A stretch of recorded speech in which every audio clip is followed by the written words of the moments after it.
Today's subject matter, for me at least, is kind of dark. So we're keeping it cozy. And I say dark because honestly, I don't think anyone really enjoys reminiscing on a time when they hated themselves. But I did. And now I don't. Body dysmorphia is still a struggle for me. It's a battle some days. But once I found something that actually worked, and I thought back to how desperately I was searching for resources at the time, I realized I needed to put this out there again. So if this feels raw and messy, bear with me because it is. And thank you for being here. And let's talk about it.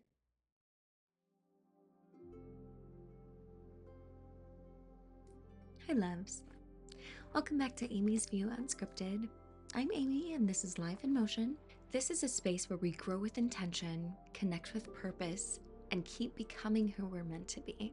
And today's topic is self-love, but through the lens of what it looks like to live with body dysmorphia. What it feels like, what it costs, and how I found a way forward when loving myself wasn't accessible just yet. A lot of people may think body dysmorphia is just simply disliking how you look. But for me, it was much more invasive than that. It felt like living under constant surveillance. Every mirror turned into an interrogation, and every reflection became something I had to analyze. When I was at my worst, or honestly, right before the worst of it, I would tear myself down feature by feature, sometimes inch by inch, sometimes pore by freaking pore. Eyes, skin, jaw, expression, symmetry. I wasn't just looking at myself, I was dissecting myself. And the scary thing is how convincing it feels. Your brain tells you it's being honest, objective, even helpful. Until one day, it crossed a line that I could not ignore. I remember standing across the room from a mirror, and I wasn't touching my face, I wasn't moving a muscle, I was just staring at myself. And as I stood there, my face started to twist and contort in the mirror into something that wasn't real. Something I did not recognize. And I wasn't doing anything, but my reflection was changing. After that moment, I had no idea what my face was even supposed to look like anymore. And that terrified me. Because once you lose trust in your reflection, you lose trust in your perception. And when perception goes, everything feels unstable. And that was the moment I stopped fighting. I had to stop fighting with the mirror.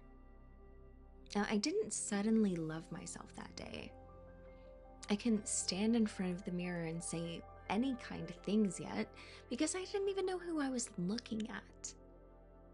I would get there, but that was going to take time. So instead, I focused on something else: neutrality. Whenever I needed to look in the mirror, I asked myself one question: what do you actually need right now? If it was something in my eye, cool. Look at the eye, nothing else, and absolutely no commentary about what I wished was different. And makeup became the same way.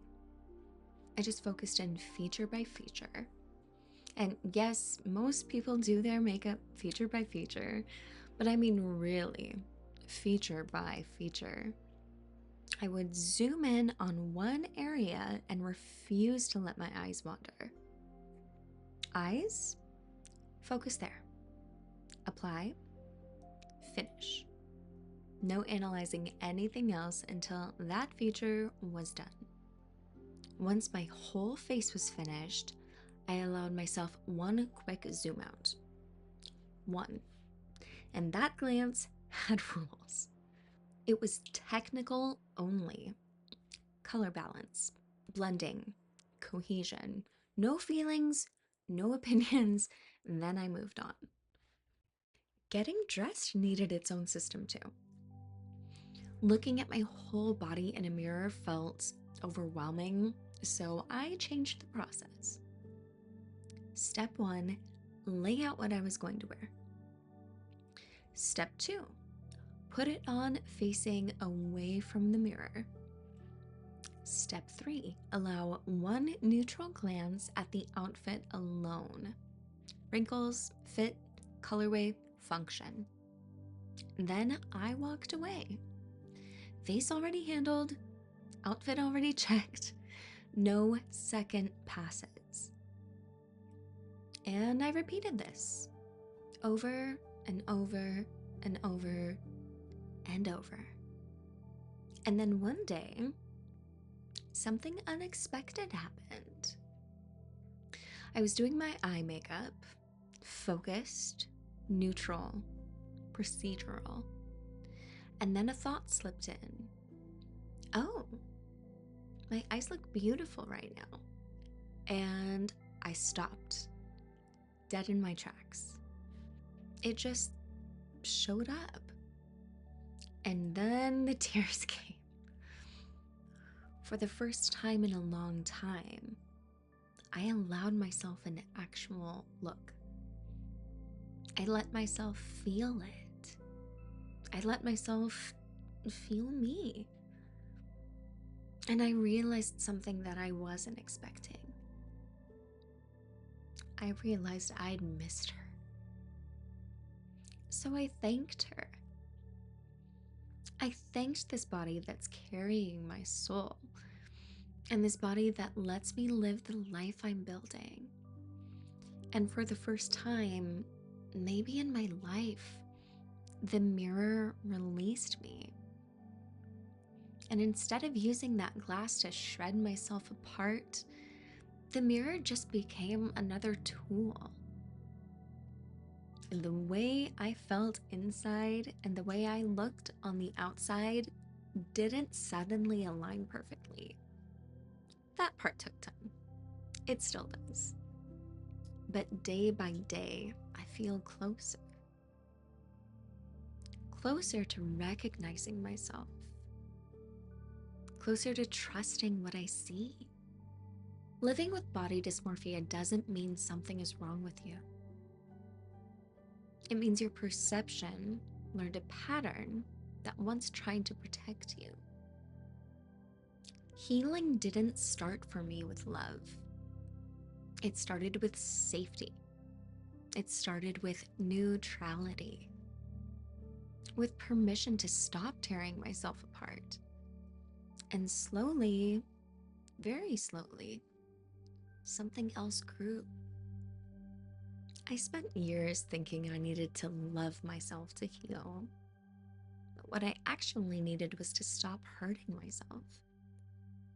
Healing began the moment I chose neutrality over cruelty. And the moment I stopped using the mirror to punish myself for surviving.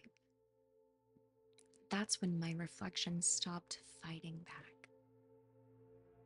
If any part of this resonated with you, I'd really love to hear from you. You can leave a comment. You don't have to fix anything or explain anything. If this conversation meant something to you, please like the video. It genuinely helps this space reach people who might need it.